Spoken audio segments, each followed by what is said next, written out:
back to my channel. Today I wanted to do a really relaxed video just showing you guys how to water your plants. I do get a lot of questions asking me, how do I decide when it's time to water my plants? And it's not an answer that most people like, but it really depends.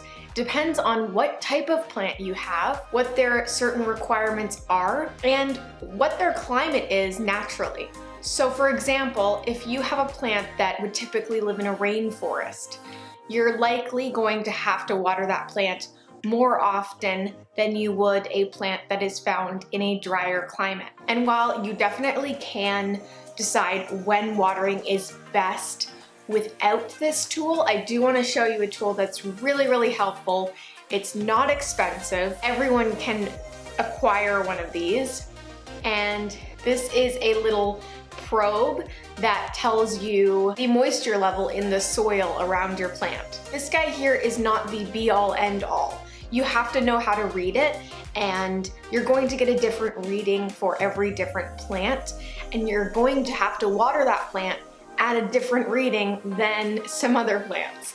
So today I want to show you guys how to use this product, and I'll also show you guys how to tell when you should water your plants. So the first thing that I like to do when I feel like I might have to go water some plants, it's been a little while, is I like to go around with this guy.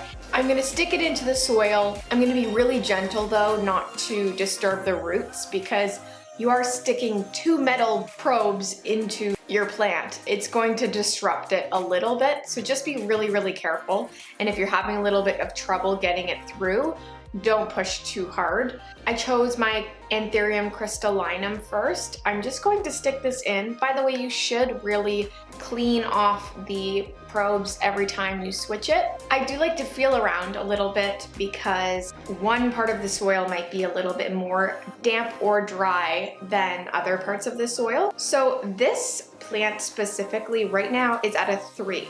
This is actually a really good time to water this plant. A 3 means that it is a little bit damp, but it's getting closer to being fully dry. These plants specifically, the Anthurium family, tend to like to be a little bit more moist at all times. Not wet, but moist. So these guys are humidity-loving plants. That's very typical with humidity-loving plants. So if there's a plant that I don't touch on today, and you know that it likes to have a higher humidity level, you're likely going to want to keep the soil somewhat moist. So I've got my watering can here.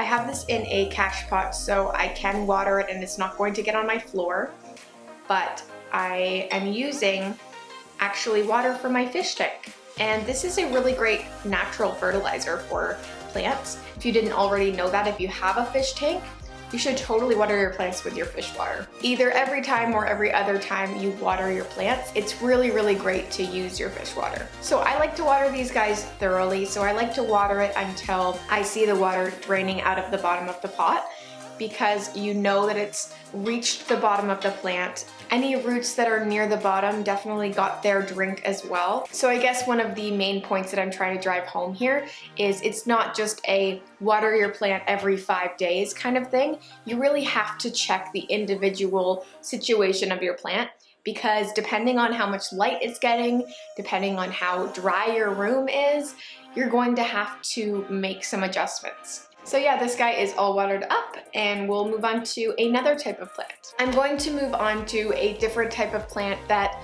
might have slightly different requirements. All of the plants that I have here on my humidity loving table will all like to be watered at a level 3 on the little meter that I have. I now have my ZZ plant with me.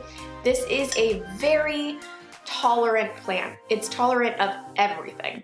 It's okay in low light. It's okay not getting lots of water. It's really hard to kill. So if you want a really easy plant, go for it. Oh my gosh, that rhymes.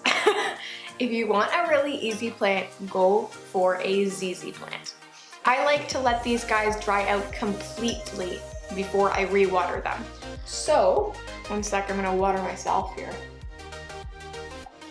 So we'll take our little meter here and gently stick it into the roots. I don't think this one's going to be ready to be watered because I think I did it relatively recently. Yeah, no. So this plant was actually at a 6. So I did water it a few days ago. This is a really good point to bring up. Actually, I'm really glad that I did see this. I'm going to check on this plant for the next few days, every single day, and I'm gonna see if that number continues to drop. If it's not dropping quick enough, I might have to change the soil that it's in. These plants do not like to sit with wet feet. So that means that you don't want to have the roots sitting in water at any time. If the soil is staying wet, it means that it's probably not well draining enough. Or you might need to give it more light. So yeah, this one is not ready to be watered. Again, I would wait until it's at a 0 and maybe it's been there for a few days. Yeah, check up on your plants. See if they are drying out. If you feel like you haven't watered one in forever and it's still not dry, you might want to look at repotting your plant. And I did make a video on repotting. It was kind of a casual video with my mom, but if you guys need a little bit more of an in-depth video on how to truly repot by taking the soil out of the roots, I can definitely do one of those. So next I'm going to talk about philodendrons. They are a really good one to talk about because for a lot of philodendrons, the care is identical. These guys are tolerant of low humidity levels. Typically, they would probably prefer something above 50% humidity, but they can definitely be fine below 50%. I like to let these guys really dry out, but not to the extent of the ZZ plant. I like to water these guys when they get to a 2 or a 1. So just about bone dry, but not quite. And with these plants, I don't always wait till I'm seeing a ton of water drip down the bottom of the plant out of the drainage hole. With these ones, I like to just see a few drops and then I'm done watering. I don't want to soak this plant. And again, that's the kind of the same situation with the ZZ plant. If it's not a plant that's a high humidity lover, I typically like to water a little bit less. I don't want to see a waterfall coming out of the bottom of the pot. So I will check this plant to see what level it's at. These ones have some crazy roots, so again, be careful. So you can see it is actually right where I want it when I want to water it. So I'll do that with you guys today. So make sure if you're going to water your plant in the middle of your room like I am, that you do have something to catch all of the water. So I'm just gonna kind of swirl it around at the top of the pot. Oh, nice. I'm gonna wait till I see a little bit of moisture around the pot and on the saucer. All right, so we are dripping and that is my sign that we have watered enough. If you're looking at me right now and you're thinking, Lucia, that is way too much information. I have no idea how I'm going to know exactly how much water to put in this pot. I would say put your plants directly in a terracotta pot. It is kind of the only way that you can save your plant if you're overwatering. The terracotta pots will actually pull away any excess water from the roots and pull it into the pot itself. That is my best tip if you're scared to overwater. But again, underwatering is also not a great thing. So if you have the terracotta pot, be a little bit more generous, wait till it drips through the bottom and leave it be. So this Calathea White Fusion, I already know that it's going to need to be watered.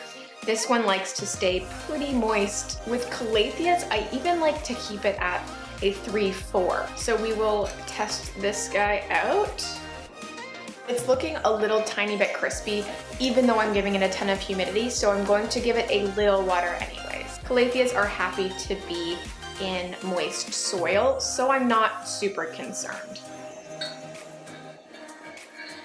And so if you have your plant in a nursery pot within a ceramic pot, you always want to take that nursery pot out and make sure that you see a tiny bit of water at the bottom. Depending on the kind of plant that it is, If it's a lot of water, dump it out right away. Just put that water into your sink. But if it's a tiny little bit of water and it's a humidity loving plant, don't worry about it. While I have it here, I'm just going to give it a little mist for some added humidity. And I'll put it right back in its spot underneath my humidifier. All right guys, so this is my Hoya Crimson Queen. And today is probably a good day to water, but we're gonna see. I don't know until I really stick that probe in there and just check the reading. So it's at a 2. Let's check all around, 2 still. Hoyas do like to stay a little bit more dry, so I'm probably gonna wait just one more day. These guys can get to a 0 before you water them. I wouldn't do more than one day at a 0. So once you notice it's completely dry, you can give it a good water. Again, with this one, you don't want to drench it and have the soil be super moist and swamp-like. With these ones, you want to water it like a philodendron. You want to give it a good water, make sure everything's watered, but not drench it. So this is my Monstera adansonii, and I know this one needs a little bit of a water. I checked it yesterday, but I wanted to wait until this video just to water it for you guys. Just to be 100% sure, again, I'm going to check what the soil is telling me. So it's showing at a 2, at least on this side. Let me check the other side. And yeah, between a 2 and a 3.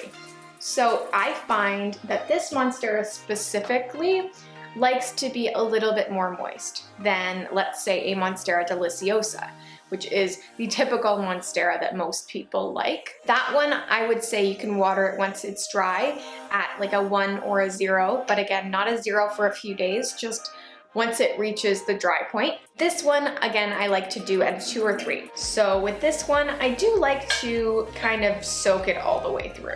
You do want to see that water is coming out of the bottom of the pot. Sometimes it takes a second too, so do your watering in little spurts. But yeah, once you see the water on the bottom pot or the saucer, you can put this guy away. The last type of plant I'm going to talk about today in terms of watering is the Pothos. These guys have similar watering needs to that of a philodendron. I like to let all my Pothos dry out. I like to let them get to about a 1 or a 0 for a day. These guys are a little bit more tolerant of sitting in a little bit of water, so I wouldn't say let them sit in soaking soil all day long, all week long. But if you're going away and it's at a 3 and you are scared that when you come back it's going to be shriveled up and gross, you can water it. This plant is not a drama queen. It's really easy to take care of. So try to wait until it's dry, but this one is difficult to kill. This is my Marble Queen Pothos. I am going to check. This one's nearly impossible. There's so many roots in here. I can barely get through it. After sticking the meter into the plant, I see that it's still at a 5 or a 4. So I definitely don't need to water this guy quite yet. Probably by Monday or Tuesday, this guy will be ready to be watered, but it is doing okay. So just know guys, I've given you some pretty basic information here. You definitely want to research your individual plant, and it's funny, but I know that a lot of you guys probably have plants and you have no idea what it's called. And that's okay, but it's definitely something you'll want to research, just because if you don't know what plant you have, you aren't going to be able to understand its watering need. And it's really, really difficult to keep something alive unless you get lucky if you have no idea what it is. There are a few apps out there that can be helpful in determining what plant you have, or there are Facebook groups, or if you have a plant and you have no idea what it is, send it to me. I can definitely let you know. And if you have any questions about an individual plant that you have that I didn't cover today, again, please let me know what plant that is. You can leave it in the comments down below, or you can message me on my Instagram or my Facebook. Wherever you can reach me is just fine. But it is really, really helpful to research your individual plant's need. I hope that I covered some of the basic plants and some of the more popular plants. If you have any video requests, please leave them in the comments down below. If you could give this video a thumbs up, that would be so awesome. And if you could subscribe to my channel, it would mean the world. We are almost at 100 subscribers. I know it's not crazy or anything, but It really does mean a lot to me that you guys enjoy my videos enough to keep watching. I think I want to start a little series over the next few days and look into different genuses of plants and make specific care guides for them, because a lot of plants fall under same category and have very similar care requirements. So I'm going to do a full in-depth guide on each of those families. With that being said, thank you guys so much for watching this video, and I hope you have a great day. Bye!